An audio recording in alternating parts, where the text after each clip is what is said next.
Welcome to Sweet Dreams Storytelling, where we unwind, relax, and drift into dreamland.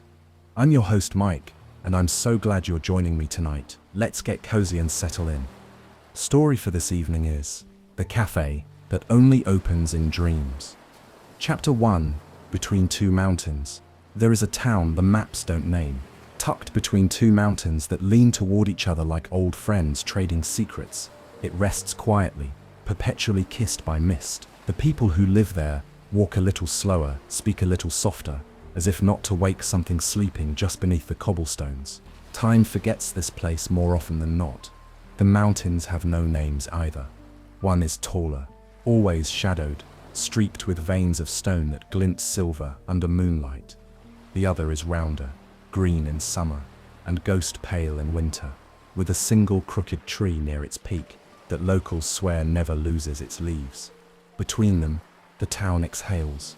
Streets wind like stories told too many times, looping back on themselves, ending suddenly at ivy-covered walls or trickling streams that seem to spring from nowhere. There is a clock tower that hasn't struck noon in a decade and a bookstore that reorganizes itself when no one is looking.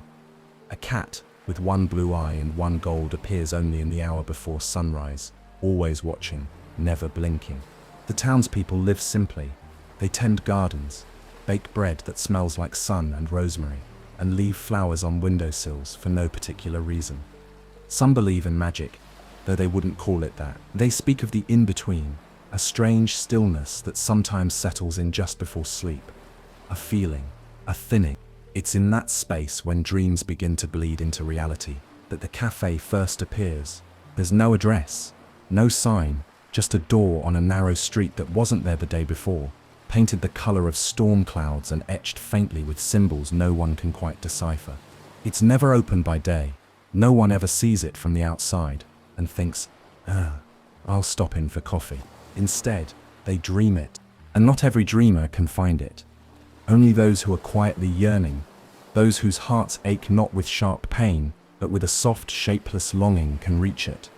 The tired, the wistful, the ones who can't name what they've lost. It smells of rain, of old books, of cardamom and something else, something familiar but elusive, like a song from childhood, hummed by someone long gone. And while this cafe lives only in the world of dreams, its effects linger. Those who visit it wake with tear stains they don't remember earning, with warmth in their chest that defies explanation, with the taste of perfect coffee on their tongue and no coffee in their cup. It is here, in this town, between these two ancient, watching mountains, that June walks home in the quiet hours of early evening.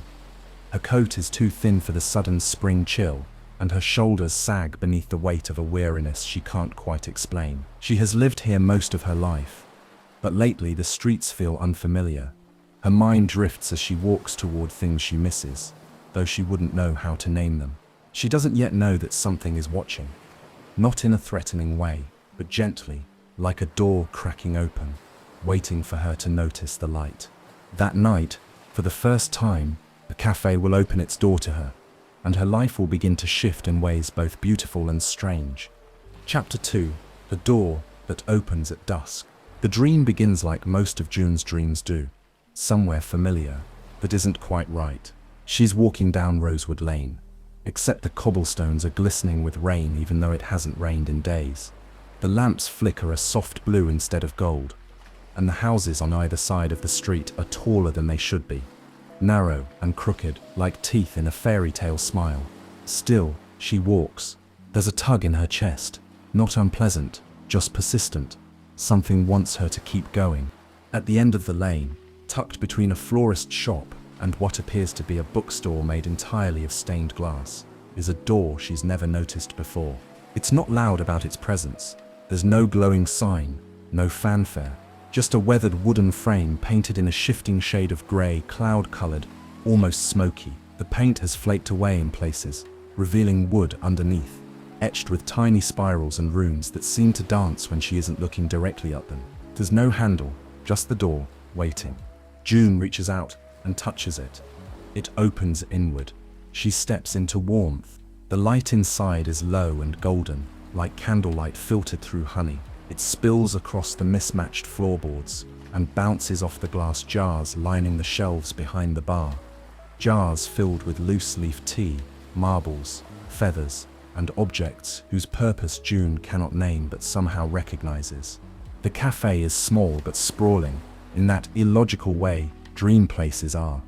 It feels like it stretches much farther than it should.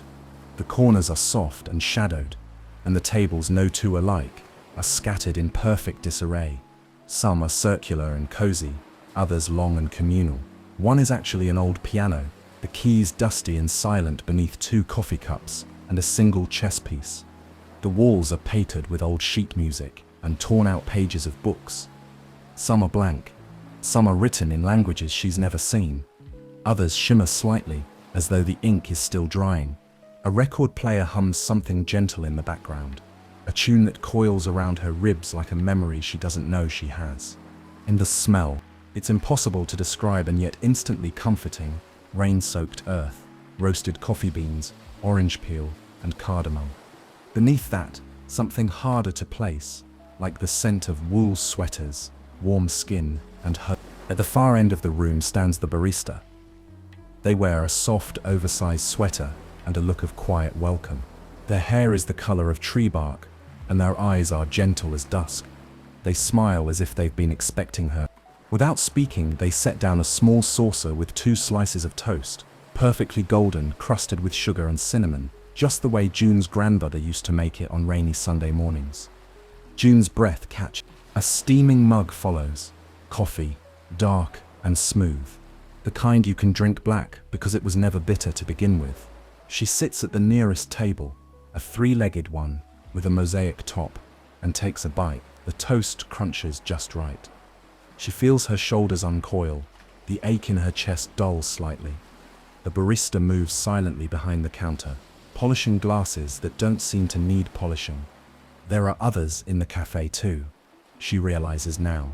A woman in a velvet shawl sketching quietly in the margins of a book, an older man humming tunelessly while folding a paper crane. A child writing something on a napkin with deep concentration. No one speaks, but the silence is companionable, full. June doesn't ask where she is. Somehow she knows she's not meant to, not yet. Instead, she finishes her toast and her perfect coffee and just sits, breathing in the stillness. When she finally looks down, she notices something in her hand, a pencil and a napkin. She doesn't remember picking them up, but they're there, and she has the sudden, sharp feeling that she is meant to leave something behind. Something small, something true. The pencil touches the napkin. Her hand moves before her mind catches up. By the time she looks back up, the room has begun to fade, dissolving like sugar in tea. She wakes with a taste of cardamom on her tongue, and the strange, certain feeling that her heart is a little lighter. Chapter 3: The First Cup. When June wakes, the first thing she notices is the smell. It lingers faintly in her room, like an afterimage, but for the nose, a whisper of cardamom and orange peel. Maybe even coffee, though there's none brewing. Her eyes blink open to grey morning light. Her blankets are tangled. Her breath is slow, steady, unusually calm. She lies there for a long time, staring at the ceiling, trying to remember the dream in full. And she does remember it, more clearly than any dream she's had in years. Every detail, the sound of the record player, the piano table, the exact texture of the toast, the warmth of the coffee mug against her palms, the way the barista smiled at her, not with teeth, not with pity, just knowing, like they'd been expecting her. She sits up and glances at the small table by her bed.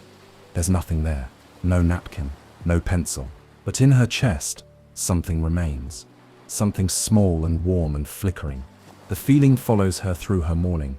She burns the toast, forgets to start the kettle, but still, there's a softness to the day that she can't shake. As she walks through town, past the bakery, the fog-soft park, the old post office with its lopsided flag, she finds herself scanning doorways without meaning to, as if it might be there again. That cloud-colored door. Wait, of course it isn't, but the absence of it doesn't leave her hollow. Strangely, it makes her feel hopeful. At the corner cafe, the real cafe, the one in waking life, June orders her usual black coffee, a plain croissant. She sits by the window and watches the world go by. Her hands feel restless, like they want to hold something. A pencil, maybe. A napkin. She pulls a scrap of paper from her bag and begins to write, though she doesn't know what she's writing. The words just come. Half thoughts, a description of a door that doesn't exist. The phrase a conversation without words. A question she doesn't finish. She signs it with her name before she even realizes what she's doing. June folds the paper in half. She doesn't throw it away. Instead, she tucks it into the inside pocket of her coat, right next to her heart. That evening, the feeling returns, stronger this time. Like a thread tugging at her ribs, she sits on her balcony in the late dusk, mug of tea cooling in her hands, and lets the quiet settle around her. The mountains in the distance glow pale blue in the fading light. The left one, taller, sharper, catches the last of the sun. The crooked tree atop the right one sways gently in wind. She can't feel. And there, on the edge of wakefulness, she almost sees it again. Not the cafe, not the barista, just the door, painted in the color of memory. She doesn't sleep well. That night, not in the traditional sense. She drifts, floats, dreams, half dreams. In some, she's walking through fog, and the fog smells like cinnamon. In others, she hears the sound of a bell, but never finds the source. But every time she thinks she might reach that door again, she wakes. The world by morning feels more distant than it did before, or perhaps she is simply closer to something else. A few days pass. The dream doesn't return, but June begins to notice little shifts in her life. She starts carrying a notebook again, like she did in her 20s. She sits in the park more often, scribbling down bits of overheard conversation and doodles of animals with too many eyes or none at all. She begins smiling at strangers, not always, but more than she used to. She goes back to the corner cafe, and for the first time in years, she orders something different: cinnamon toast. The server raises an eyebrow. June always orders the same thing, but doesn't comment. It's not perfect, not like the toast in the dream. It's a bit soggy, the sugar's uneven, but still, it brings something back, a memory, not just of the dream, but of her grandmother's hands, slicing bread thick and soft, of old songs on a tinny radio, of a dog snoring under the table. June closes her eyes and lets the memory hold her for a moment. Then she opens her notebook, and she writes, "The cafe only opens when your heart forgets what it's looking for." Chapter 4. Napkin Confessions.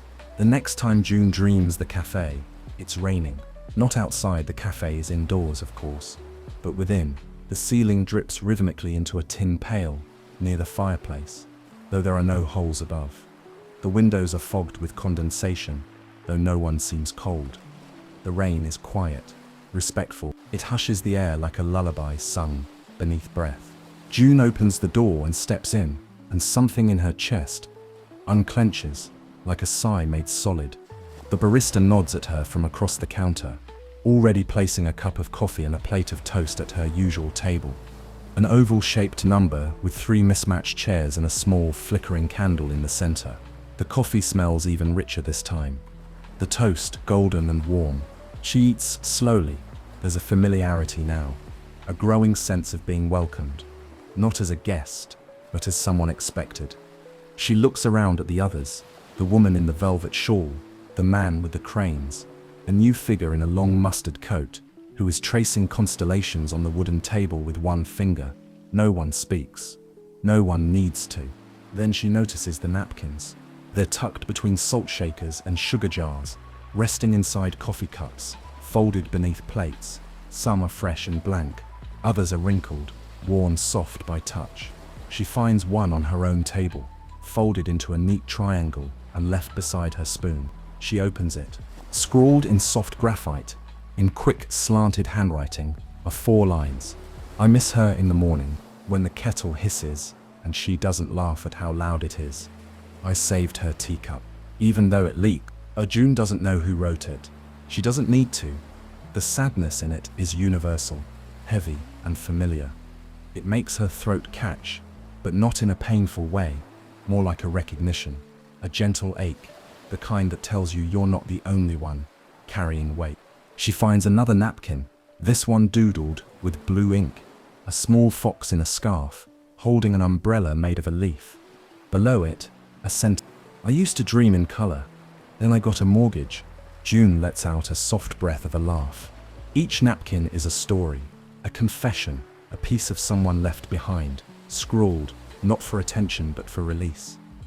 She gathers a few from nearby tables, asking permission with a glance, receiving slight nods or knowing smiles.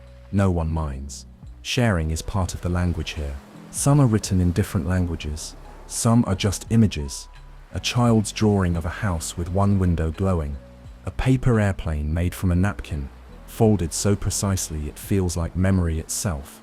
At one point, the barista sets down a small box beside her, carved from dark wood. Inside are neatly filed napkins, each tagged with a little loop of thread in various colors. Scarlet, gold, ash, blue, violet. June runs her fingers over them. One napkin is fraying at the edges, the pencil barely visible anymore. He never said goodbye. I never asked him to. She puts it back gently. She doesn't write her own that night. She thinks about it twice, in fact. Once while stirring her coffee, and again while watching a couple on the couch in the corner press their foreheads together in silence. But something holds her back, not because she doesn't want to, but because the words aren't ready yet. And in the cafe, nothing is ever rushed. When she wakes, her hand aches, faintly, as if she's been gripping a pencil too tightly. She finds a napkin in her coat pocket, the real one, not from the dream.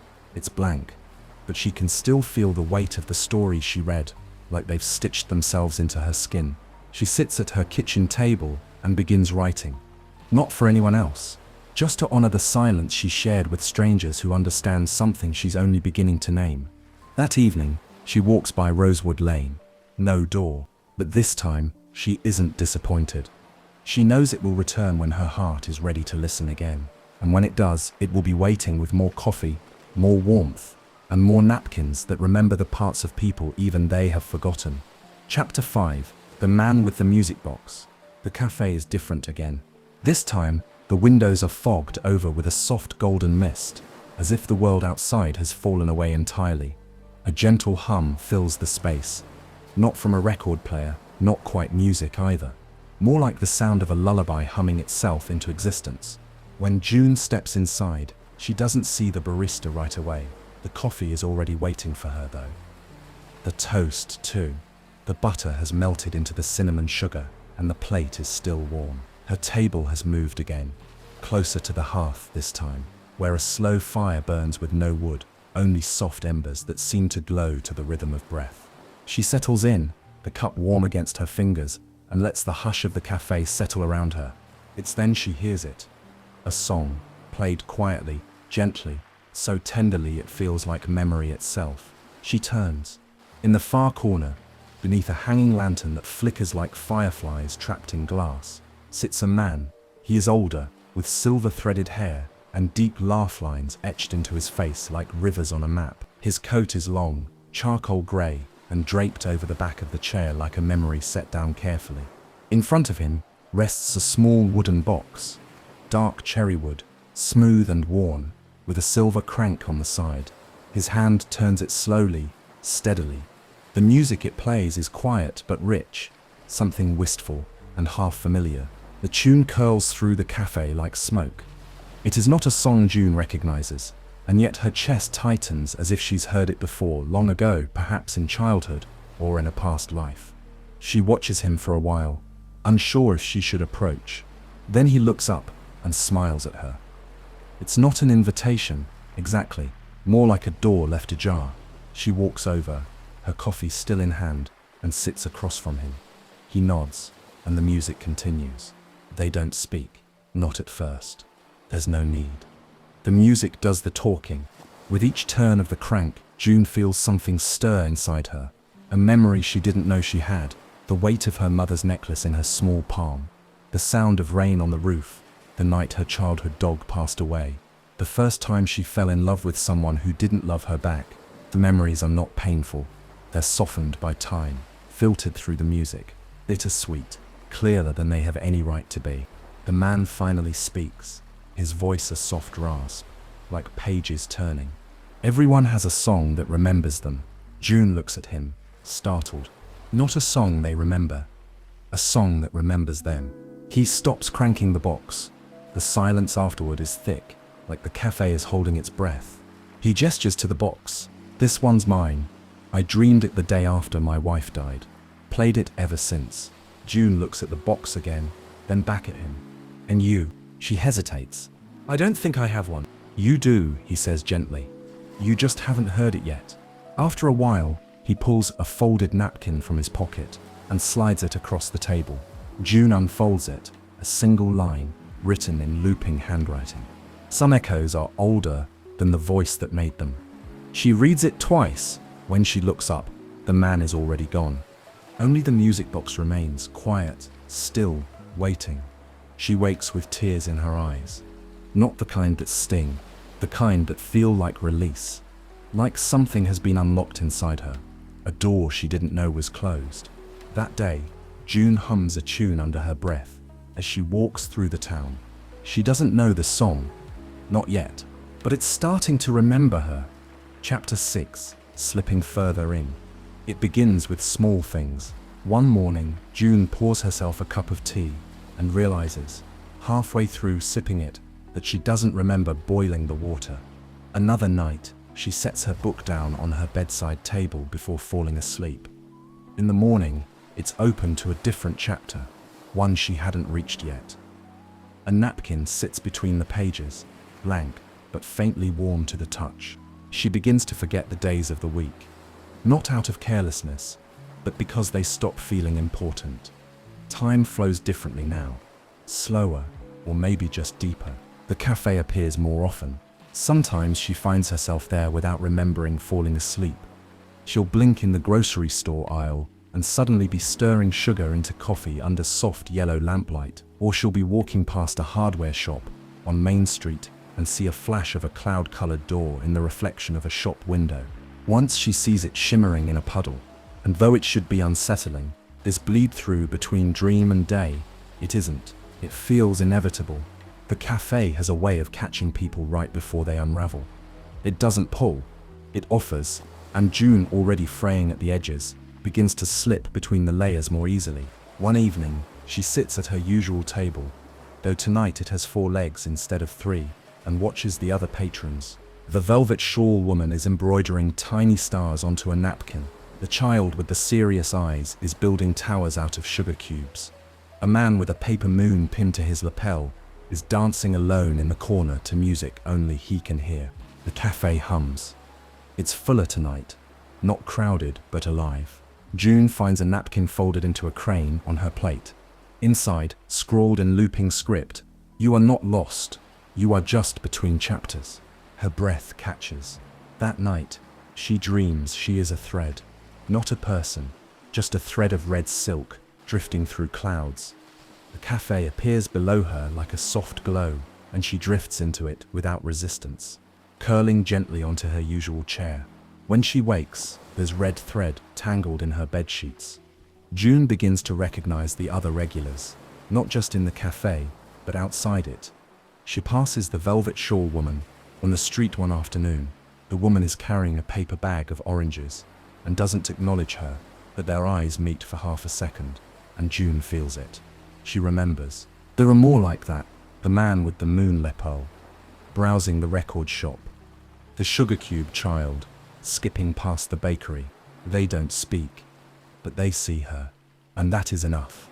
The cafe is no longer just a dream. It's becoming a layer of reality, quiet and unseen, tucked beneath the ordinary like roots beneath a sidewalk. One night, the barista finally speaks. It happens as June is refilling her coffee by now, a familiar ritual. The barista stands beside her, watching the steam rise. "You're staying longer," they say softly. June doesn't reply at first. She doesn't know how. Then, "I don't mean to." No one ever does. There's no judgment in their voice, just recognition, as though they've seen this before. "Is that bad?" she asks. The barista shrugs, then sets down a small brass bell beside her cup. "It's only a problem if you forget how to wake up." She doesn't touch the bell. Not yet. Instead, she folds a napkin slowly, carefully. She writes one line across it. "What happens if I stay too long?" She leaves it behind when she goes. But when she wakes up, the question lingers. curling in the air like steam from a cup, waiting for an answer she's not sure she wants. Chapter 7. The Lost Mapmaker. The door is waiting for her tonight. It hums in the quiet, just before sleep, not with sound, but with intention. When June steps through, the air is different, thicker, somehow, not heavy, but charged. Like the cafe is holding its breath. There's a new scent in the air too, salt, sea salt, mingled with cardamom and something electric, like ozone after lightning. Tonight her usual table isn't there. Instead, there's a path. It weaves through the tables and chairs like a stream, marked by soft footprints glowing faintly on the wooden floor. No one else seems to notice them. June follows. The path leads to a corner of the cafe she hasn't seen before.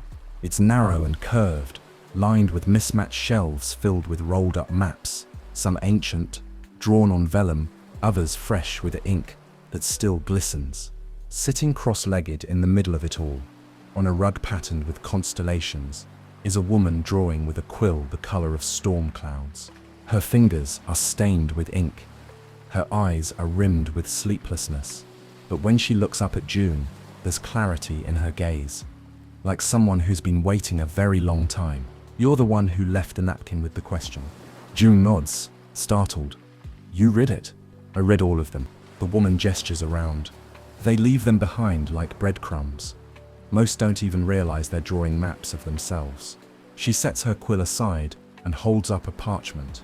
It's not a map of land or streets. It's a spiral, delicate, looping lines, forming a maze that turns inward, over and over. At the center, a tiny door. The same cloud-colored door June sees in every dream. "What is it?" "This," the woman smiles, tired and fond. "This is you, or the version of you that comes here." Her name, she says, is Mina. Once, she was a cartographer, not of the world, but of the liminal. She mapped dreamscapes, emotions, memory loops. Back when she first began appearing in the cafe, she believed it was a place one could chart, understand, even control. She learned otherwise. The cafe isn't a destination, she says. It's a convergence. It appears at the intersection of need and forgetting. You don't navigate to it. You arrive because something inside you has called for it. Mina leans forward, her voice quieter now. But the trouble is, if you stay too long, you stop hearing that call. You stop remembering that you ever came from somewhere else. June's heart stirs. She thinks of the red thread, the bell the barista gave her, the warmth of the toast, the ache that's been slowly fading. "Is that what happened to you?" she asks. Mina doesn't answer. Instead, she unrolls a map drawn on what looks like old cloth. This one is dotted with small doors, tiny footprints, and clusters of handwritten notes. This way felt familiar. Avoid the lavender hallway. The mirror lied today. This cafe stretches beyond itself. Mina says, there are corridors behind the kitchen that don't lead to kitchens, doors that open into other people's dreams. Some visitors only see the front room, She gestures around. We drift. June spends hours, or what feels like hours, helping Mina sort her maps. They are not organized alphabetically or geographically, but emotionally. Grief maps, joy loops, wish spirals, almost places. Each one has its own logic. Some are signed, others are anonymous, or signed only with initials. Many are unfinished. Mina tucks these into a separate shelf, maps still being written. Before June leaves, Mina presses a folded piece of parchment into her hand. Your spiral, she says. It isn't complete yet, but this might help you find your way when you're ready to. June opens it briefly, just enough to glimpse a looping trail that coils around a single word written at the center in gold ink. Return. When she wakes, there is a strange residue in her thoughts. Not quite memory, not quite dream. She can feel the spiral pulling at her, tugging faintly in the space just behind her ribs. Later that day, while writing in her notebook, she flips to a blank page and sees something already there, drawn lightly in pencil, as though by a hand not her own. A door, a spiral, a single gold word in the middle. Return. She traces it with her finger, then she closes the notebook, heart a little heavier, breath a little steadier. The map is being written, and she is still part of the story. Chapter 8. The Barista's Smile. The cafe is quiet tonight. Not empty, never empty. But still, in that way a house feels after its inhabitants have gone to bed, or the moment between a song's last note and the applause. The rain taps gently on the windows. The mist is thicker. The golden light has a flicker to it, like the cafe itself is beginning to exhale. When June enters, the barista is already waiting behind the counter. As always, they greet her with a smile, warm, familiar, the kind that says, "You are known here." But something is different. Their smile doesn't quite reach their eyes. June takes her coffee and toast, sits at her usual table, and watches them. They move a little slower tonight. Still graceful, still composed, but there's a weight to their movements, like someone trying not to disturb a dream by stepping too hard. She finds a napkin under her saucer blank, except for one word in the center, written in handwriting she doesn't recognize. Soon, when the cafe begins to empty, patrons fading like starlight as the dream unspools, June stays. The barista, polishing a glass that doesn't need it, finally speaks. "The first time I came here," they say, "I was 15. June looks up, surprised. They've never shared anything personal before. "I was grieving someone I hadn't yet lost. My mother was still alive then, but I already knew she was leaving." You can feel that kind of loss coming. It shadows everything. They set the glass down, pick up another. "I came here by accident, slipped through a half-dream on the subway, woke up with the smell of cardamom in my clothes." June says nothing, just listens. The barista's voice is soft, like a page being turned. "I came back, again and again, left pieces of myself behind." A poem, a shoelace, a single whispered word. And when the last barista faded, I didn't even realize I was next. They look up, finally meeting her eyes. That's how it happens. The cafe chooses, not loudly, not all at once, just gently. The silence stretches. The candle on June's table sputters and steadies. "You're saying it's going to be me," she says quietly. The barista tilts their head, smiles that smile again. The one that carries too much goodbye. Not going to be. Already is. The cafe is starting to remember you. June looks around the room. The way the floor seems to shift to meet her steps. The way the shadows part slightly when she walks through. The way the coffee always tastes like exactly what she needs. Not wants, but needs. She feels the truth of it settle in her chest, like a stone in water. "I didn't ask for this," she says, almost in a whisper. "None of us do. And when it's time, what happens to you?" The barista shrugs. Their smile softens. "I don't know. I've never met the ones who came before me. Maybe we become something else. Or maybe we wake up with a quiet heart and no memory of this place. Maybe we walk into a different dream." They reach into the pocket of their apron and pull out a small object. It's a spoon, simple, worn, silver, with a tiny sun engraved into the handle. "This was the first thing I touched here. It was waiting on my table. When the cafe chose me, it started showing up in every dream. Eventually, I took it with me. Now it's yours." They slide it across the table. June doesn't touch it at first, just stares. "What if I'm not ready?" The barista chuckles. A warm, worn sound. "You won't be. No one is. But the cafe knows. It only chooses those who've already begun the work of remembering." When June wakes, the spoon is on her pillow. And for the first time since the cafe entered her life, she doesn't question whether it was all just a dream. She places the spoon in a drawer, not hidden, just waiting. And that night, when she dreams, the barista is not behind the counter, but the coffee is still warm, the toast perfect. And this time, the napkin at her table reads, "Welcome back." Chapter 9. The Night She Forgot to Wake. It was the kind of night that didn't begin with sleep. Outside, the wind moved like a whisper, brushing against windows and bending the tree branches with careful hands. Inside, the world was hushed. Lights dimmed, floors cooled, time softened. June sat at her kitchen table, staring at the spoon in her hand. The one with the little sun on the handle. It had weight, not just physical, but something else. Like it remembered being passed down. Like it had heard things. She hadn't meant to fall asleep. One moment she was tracing the curve of the spoon, letting her thoughts drift across it like light over water, and the next, she was standing. Not in her kitchen. Not in her bed. In the cafe. Only this time, it didn't feel like a dream. The air didn't shimmer with that not quite their quality dreams usually have. The walls didn't warp. The floor didn't sigh beneath her steps. Everything was clear, still, solid. The scent of rain, cardamom, and orange peel wrapped around her like a shawl. And there was no door behind her, just the cafe, quiet, waiting. She walked to the counter, half expecting the barista to be there, polishing a glass or setting down a warm plate with a knowing nod. But the counter was empty. So was the record player. So were the tables. No velvet shawl woman, no sugar cube child, no man dancing alone. Just chairs pushed in neatly, candles flickering as if someone had just left the room. The faintest trail of footprints on the floor. The cafe was not empty. It was resting. June stood there for a long time, listening. And in that silence, something shifted. Not loudly, not dramatically, not in a way she could mark with time. Just a subtle click, somewhere deep inside, like a drawer closing, like a lock sliding into place, or maybe unlocking. She looked down at the counter. A napkin sat where her coffee usually waited. It wasn't folded, it wasn't drawn on, it wasn't written in verse.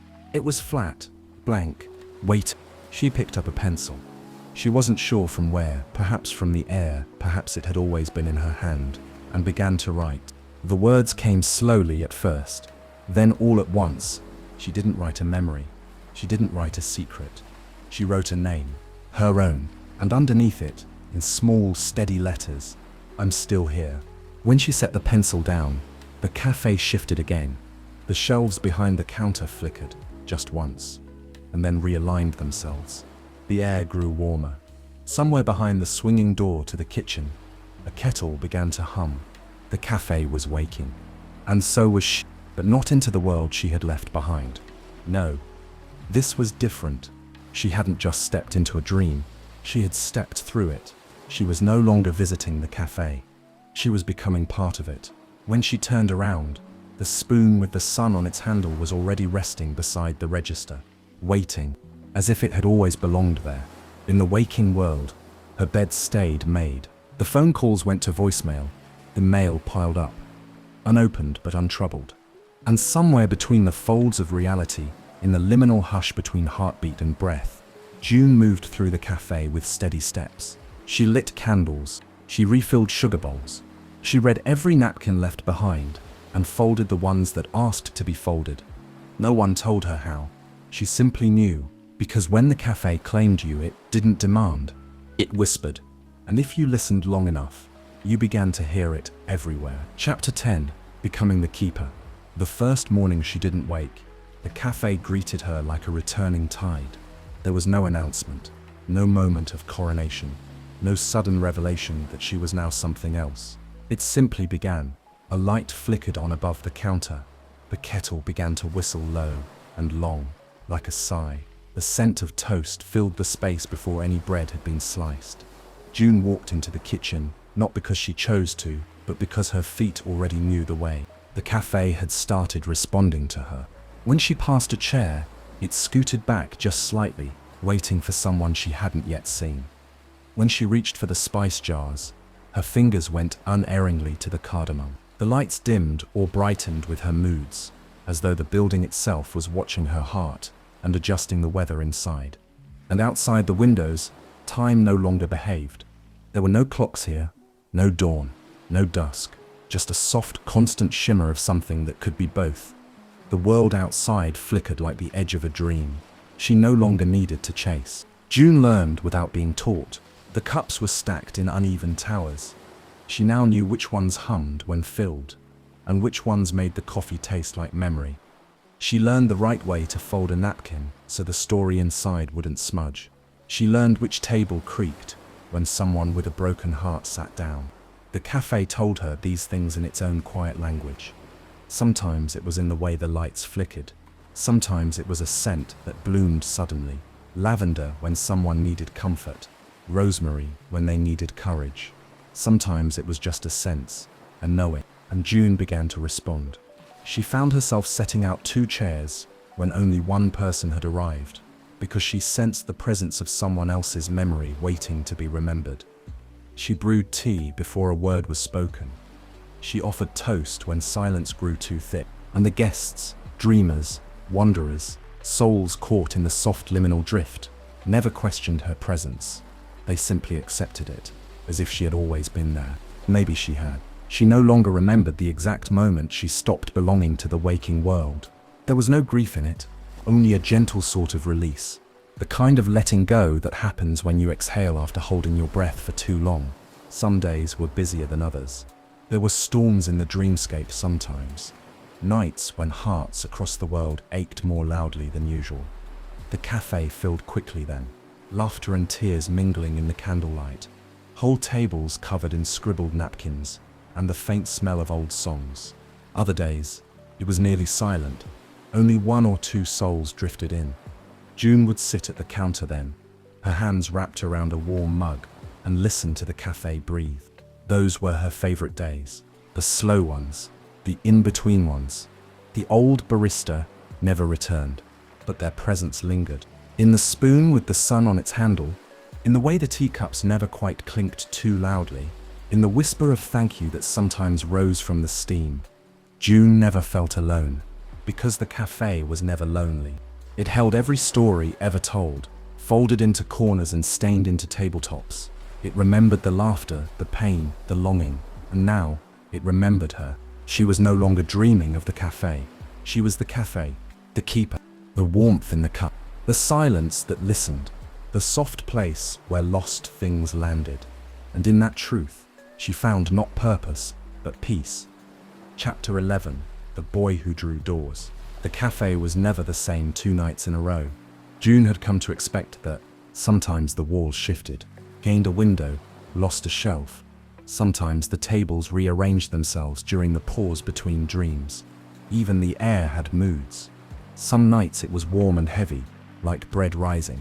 Other nights crisp and electric, smelling faintly of snow and salt and distant rain. Tonight, the café was quiet, but expectant, as though it were holding its breath. June noticed it the moment she stepped out from behind the counter. The silence wasn't empty, it was waiting. And then she saw him, a boy, no more than 9, maybe 10, kneeling in the far corner, beside the brick wall that sometimes flickered like an old film reel. He was small, hunched over something, drawing with fierce concentration. Not a napkin, not a journal, not paper at all, chalk. He was sketching directly onto the floor, lines and curves and angles that moved too precisely to be random. The boy's hand didn't hesitate. The chalk danced like it had done this before. June approached slowly. He didn't look up. He had wild curls that half covered his eyes, and socks that didn't match, one striped, one with stars. His sleeves were too long, and one knee of his pants was torn open like a window. When she stood a few feet away, she could finally see what he was drawing. Tall and arched, the kind you might find in a cathedral or an old storybook castle. But stranger than that, this one had no knob, no hinges, just a single keyhole drawn where a heart might be. The boy stopped, looked up. His eyes were grey, like old weather. Unstartled, as though he'd been expecting her all along. "It won't open," he said, not with frustration, but certainty. "Not yet." June crouched beside him. The floor creaked softly beneath her. "What's behind it?" He shrugged, but the kind of shrug that knows more than it lets on. "Something I lost. Maybe." He went back to drawing, adding vines curling around the arch. Little symbols etched into the top runes, or maybe just doodles that felt important. "I used to draw these all the time," he murmured. "In the real world. My mum said they made her nervous, said I had a scary imagination." June didn't interrupt. "I stopped for a while. But then I came here, and I remembered I still knew how." There was no bitterness in his voice, just quiet wonder, like finding a toy you thought you'd outgrown, but realizing it still fits in your hands. He paused again. "I think the door's for me, but maybe it's not just mine." As he spoke, the chalk shimmered, not brightly, just faintly, like it remembered being stars once. The cafe responded. June felt it, a shift in the floorboards, a warm breeze that smelled like cedar and fresh paint. The sense of a story reshaping itself in real time. The boy stood, took a step back, and June saw it. The door he'd drawn was no longer chalk. It was becoming real. The lines still faint, still blurred at the edges, but the texture of the wood, the grain, the subtle shine of the keyhole, it pulsed faintly, breathing. He turned to her, suddenly tired. The kind of tired that lives deep in the bones, the kind of tired that comes from being too brave for too long. "Can you keep it safe?" he asked, "until I'm ready to open it?" June didn't hesitate. She nodded. He smiled then, not the wild grin of a child, but the soft, sad smile of someone who's carried something heavy and just set it down. Later, after he had faded back into whatever dream had carried him here, June stood in front of the door alone. It still shimmered, still waited, and though she didn't know what lay beyond it, or when the boy would return, she understood something. Some dreams weren't meant to be rushed. Some doors didn't open with keys, but with time, and some hearts drew their own way home. Chapter 12, The Soldier and the Sea. He arrived with salt in his coat. The door opened in the usual way, silently, without creak or clang, but when he stepped inside, the air changed. It thickened, smelled of brine and rust. The scent of old rope and distant thunder trailed in with him. He didn't speak, didn't glance around, just stood there for a moment, soaked to the bone, though there was no rain outside. The cafe welcomed him without ceremony. June watched from behind the counter. She could always tell the ones who carried something tidal, the ones whose silence had weight. He was one of them. He walked with careful steps, not out of fear, something else, as though every footfall might stir something he didn't want to remember. He sat at the window table. Not his first time here, she guessed. Not his first time at all, but perhaps the first time he let the cafe see him. She brought him coffee, dark, strong, with a touch of honey. No toast, just a quiet gesture, an offering. He didn't meet her gaze, but his hands curled around the cup as if it were the first warm thing he'd touched in weeks. And still, he said nothing. The cafe was slow that night. Only a few dreamers drifted through, ghosts of grief, wanderers with folded napkins in their pockets. The man at the window didn't seem to notice them. He stared into the glass, though nothing could be seen beyond it. The windows showed only fog tonight, soft and silver, like the edge of a dream trying to remember itself.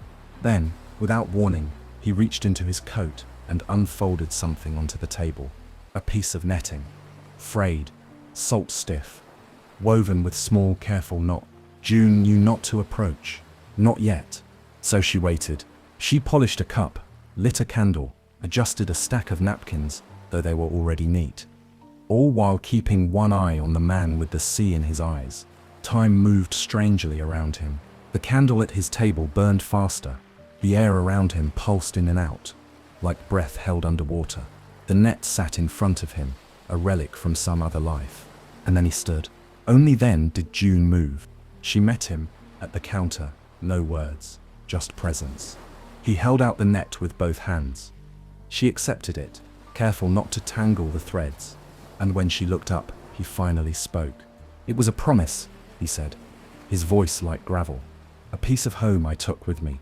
I said I'd bring it back." June waited, but I lost the shore. And when I found it again, it wasn't waiting. He didn't explain more. He didn't need to. The sea was full of things that never returned. Letters never sent. Flags never lowered. Voices never heard again. June carried the net to the fireplace and laid it on the mantel. The flames flickered, turned blue for a moment, then steadied. The cafe murmured its approval. When she turned back, the man was still at the counter. His eyes not sharp, not stormy, just tired. As if the tide inside him had finally started to recede. "Can I go now?" he asked, not to her exactly, but to the cafe. June nodded. "You already have." He left no napkin, no name, only the faint sound of waves that lingered long after he was gone.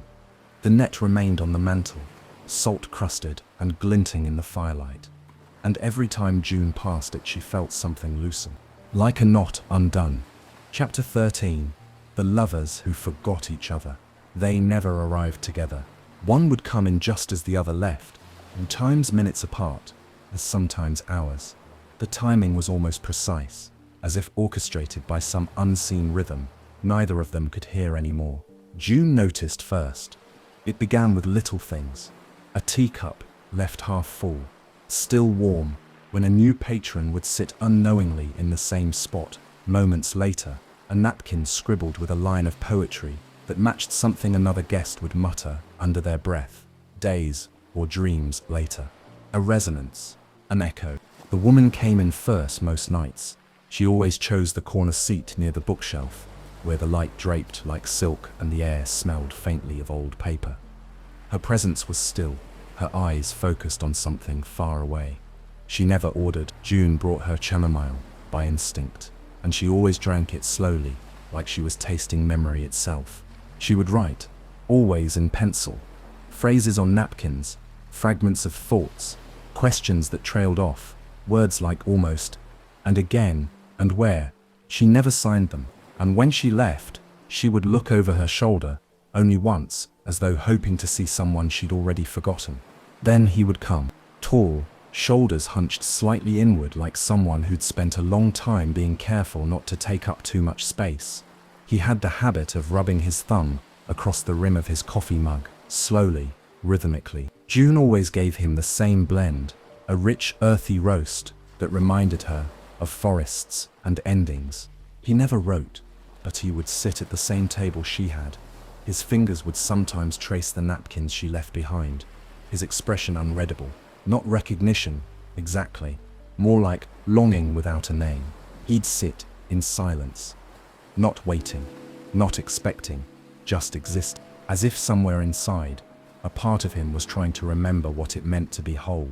June didn't speak of it, not at first. The cafe had its own logic, and interfering too soon could unravel the delicate weaving of the place. The threads of memory were still frayed, not yet ready to hold weight, but she began to leave gentle nudges. One evening she placed a book between them, left it on the table after the woman had gone, knowing the man would sit there next. Inside was a folded napkin tucked like a bookmark. It read, "I dreamed of a hand I couldn't name, but knew the way it held mine." The man read it, closed the book, pressed it to his chest. Then, nothing. It went on like that for a long while. Fragmented, soft, a kind of dance that had forgotten its music. But love, June had learned, was like that. Even when lost, it lingered. Even when names were forgotten, the feeling carved its place. Even in dreams, it waited. Then one night, they both arrived. Not together. Still staggered, but close. Close enough that the cafe felt it quivered slightly in its bones. The lights flickered, not in warning, but in wonder. A song hummed faintly from somewhere unseen. Rain traced gentle fingers against the windows. The woman sat, as always, notebook in hand, tea untouched. The man stepped in moments later, confused, but drawn. June didn't say a word. She simply placed a single napkin in the center of the table and left them. The woman looked up first. Their eyes met. No gasp, no sudden swell of memory, just a stillness, like the quiet between waves, like déjà vu that wrapped around the ribs. He sat across from her, slowly. She opened her mouth, closed it again. He reached for the napkin. It was blank, but they both smiled, because the words this time were not needed. They stayed until the candles burned low, not speaking, not touching, just sitting, sharing silence, the way some people share a song by humming the parts they remember and letting the rest live in the space between. And when they left, they did so together, their steps aligned, their hands almost brushed, their hearts no longer waiting for something they couldn't name. June stood behind the counter, hands wrapped around a cup of cooling tea, watching them disappear into the mist beyond the window. She did not follow, she did not need to. The cafe had done what it was made for. It remembered for them, until they were ready to remember for themselves. Chapter 14. When the Dream Breaks. The cafe had always known how to protect itself, not with locks, not with rules, It was never that kind of place. Its magic was quiet, rooted in trust. In the unspoken agreement between dreamer and dream, you come as you are. We hold space. But not all who wandered through the threshold came with open hands. Some came hungry, some came hollow, and once in a long, long while, one came wanting more than what was offered. He arrived on a night without fog, a rare thing. The air was sharp, almost too clear, like a dream forced into focus. The windows didn't cloud, the candles didn't flicker. The walls of the cafe stood strangely still, as though bracing for something. June noticed immediately. He was dressed like someone trying very hard not to be noticed. A plain jacket, a forgettable face. But the moment he stepped inside, the room tightened, not visibly, not violently, but inwardly, like breath held too long. The other patrons turned slightly in their seats, eyes flicking toward him, then away. A child spilled a sugar cube. The record player stopped mid-song. He didn't seem to notice. Or perhaps he did. He ordered nothing. He walked slowly through the space, brushing his fingers along the backs of chairs, eyes sharp, searching, cataloguing, not in awe, not in reverence. In assessment, June watched him as one watches a wave far out at sea. Not close enough to worry, but not far enough to forget. He sat at the round table by the window, the one that usually only appeared for those on the brink of remembering something sacred. The cafe didn't protest, but the light near him dimmed. The candle refused to stay lit. Still, he smiled. He pulled something from his coat pocket. Not a napkin, not a story, a small, silver device, no bigger than a deck of cards, covered in switches, dials, antennas. June felt it before she understood it. A buzz in the floorboards, a shiver in the teacups, a static charge in the air, like lightning preparing to speak. He set the device on the table, adjusted one of the dials, and the cafe winced. It happened, all at once. The dream shimmer broke. The walls of the cafe stuttered, flickering between moments. Morning, midnight, sunset, storm. For a breathless second, June saw all versions of the cafe layered on top of one another. The golden room of song, the rainy room of sorrow, the candlelit library of forgotten names. Patrons blinked out, then reappeared. Chairs turned to mirrors, then back again. A scream echoed, not aloud, but inside the heart of the place. And June felt it. Not fear, violation. She moved then, not rushed, not panicked, with purpose. She stepped toward the man who did not dream, only dissected, who had come not to heal, but to possess. Who saw the cafe not as sanctuary, but specimen. He looked up, smiled again. This place is a frequency, he said. You feel it, don't you? I've almost got the resonance. Imagine what we could build from it. June didn't answer. She didn't have to. The cafe did. The floor beneath his chair groaned. The air thickened, like a wave rolling inward. And all around him, the napkins began to move. Not fast, not violently, but deliberately. They unfolded.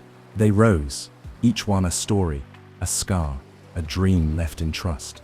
They lifted like birds from every surface, fluttering in silent unity, and encircled the man at the window. He laughed at first, until the first napkin brushed his cheek, and he saw the memory it carried. A child crying beneath a collapsed umbrella, a voice calling from the edge of a cliff, a goodbye that never came. The weight of every story pressed down, not to punish, but to remind. This place was not his to use. It was never meant to be conquered, only understood, only felt, only held. The man fled, left the silver device behind, still ticking softly. By the time he reached the door, it was gone. No threshold, no exit, only mist. He disappeared into it, swallowed by whatever waited beyond. And the cafe exhaled. June stood in the quiet. The candles righted themselves. The walls sighed. The floorboards settled. She picked up the silver device. It had stopped ticking. She placed it on the shelf behind the counter, high up, where only the old, strange objects lived. A warning, a remembrance. Not all visitors are ready. Not all dreams are kind. But this place would remain, because the cafe had always known how to protect itself. And now, so did she. Chapter 15. the whispering shelf. It appeared the next night. No fanfare, no shiver in the air, just a quiet unfolding, a new corner of the cafe, tucked behind the fireplace, where a wall once stood solid and unyielding. There was now a narrow hallway, dimly lit, lined with wood aged soft by time. At the end of it, a door that hadn't been there before, painted pale grey, no handle, just a simple brass hinge and a small etching near the top, for those who left something behind. June stood at its threshold, mug in hand, heart steady. The cafe didn't give her permission. It didn't need to. The opening itself was invitation enough. She stepped through.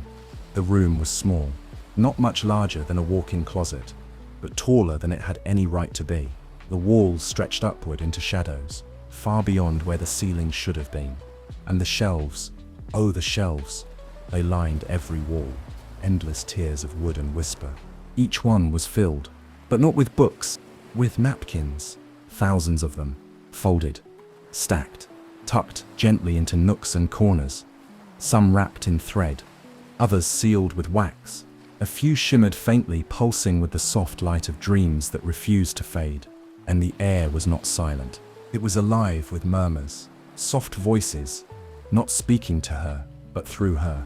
Not conversations, but echoes, whispers of thoughts once scrawled in pencil and ink, the sound of memory stretching across time like a thread through cloth. June stood in the center of it all and simply listened. I wasn't brave, but I came anyway. He said he loved me, but only in the margins. I still hymned the song I heard the day I left. Please don't forget the sound of my laughter. The voices weren't eerie, they weren't even entirely clear. Just fragments carried on the breath of dreams. Gentle, lingering. Some made her smile, some made her ache. Some made her wish she could reach back through time and take someone's hand. She wandered the shelves slowly, fingers brushing edges. Each napkin carried a name, though not all were written. Some were felt inscribed into the fibers by emotion alone.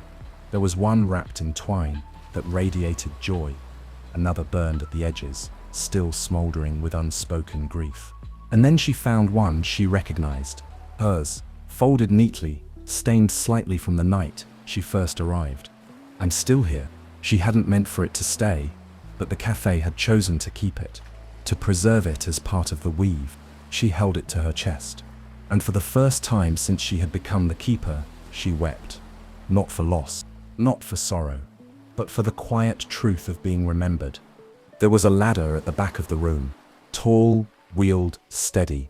June climbed it slowly, rising into the shelves above, where the voices grew softer, more ancient.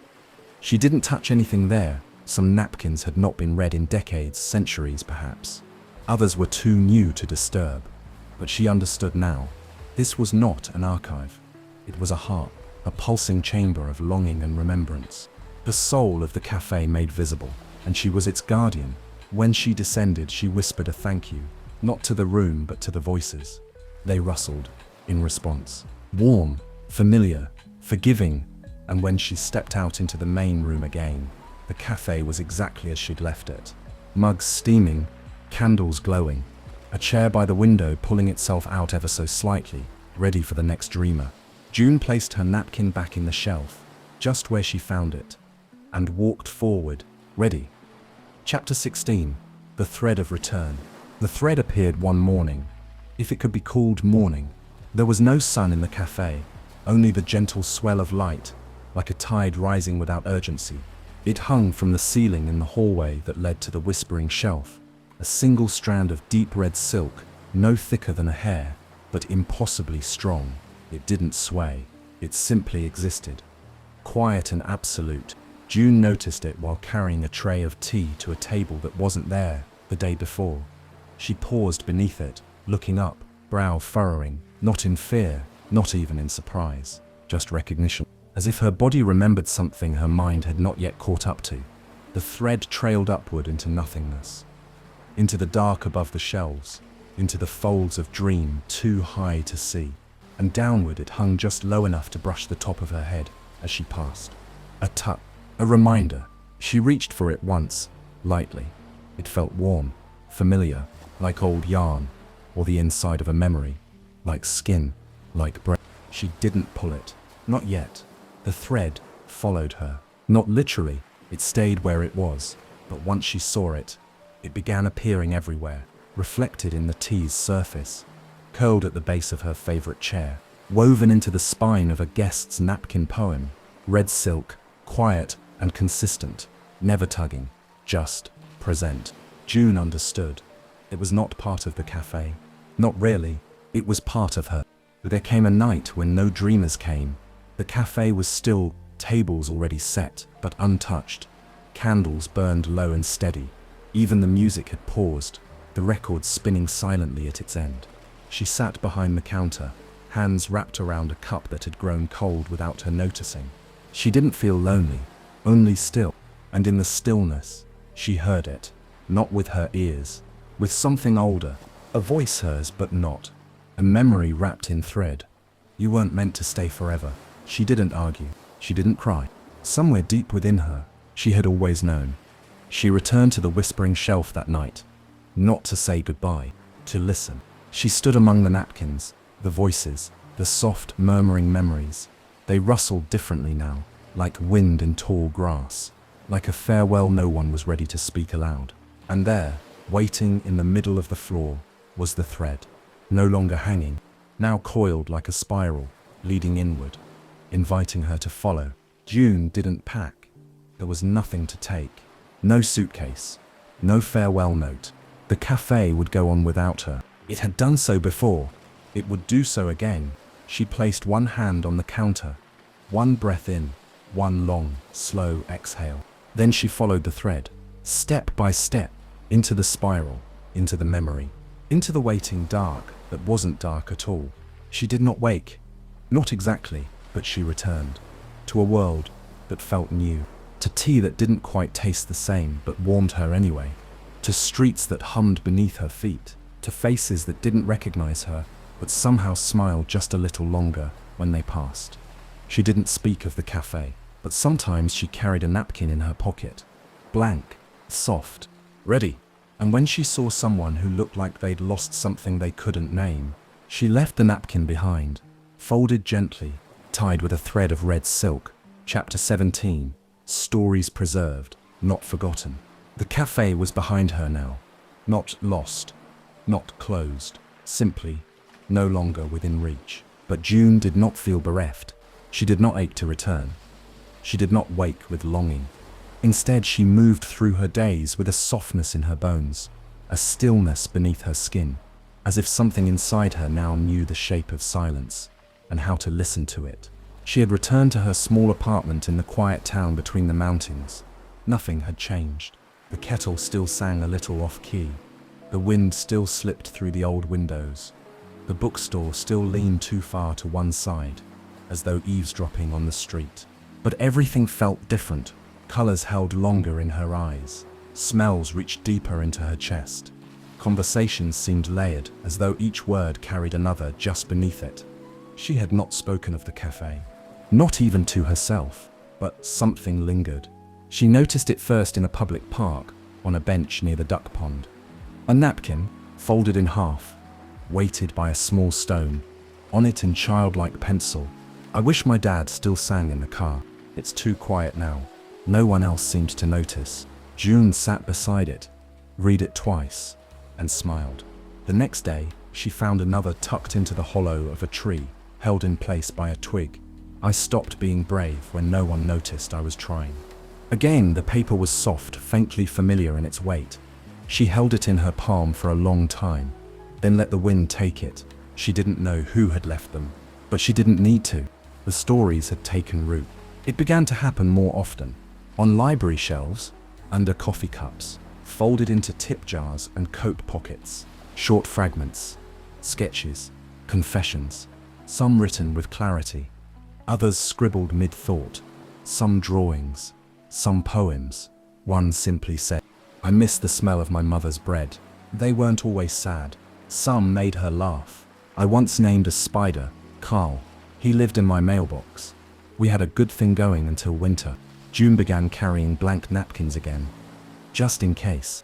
She never left her name, only stories. And in time, she realized Others were doing the same. There was no cafe here, no cloud-colored door, no barista in a soft sweater, no walls lined with whispering napkins. But something had followed her back, not a place, a practice, the preservation of small truths, the honoring of what slips through ordinary life, the permission to leave behind what you cannot carry anymore. And others, without knowing why, had begun to do it too. One day, she walked into the used bookstore. The air smelled of dust and forgotten dialogue. Tucked between the pages of a dog-eared poetry collection was a napkin. It read, "Sometimes I dream of a place with perfect toast and a song I never quite remember." June closed the book, smiling. Some dreams remember us.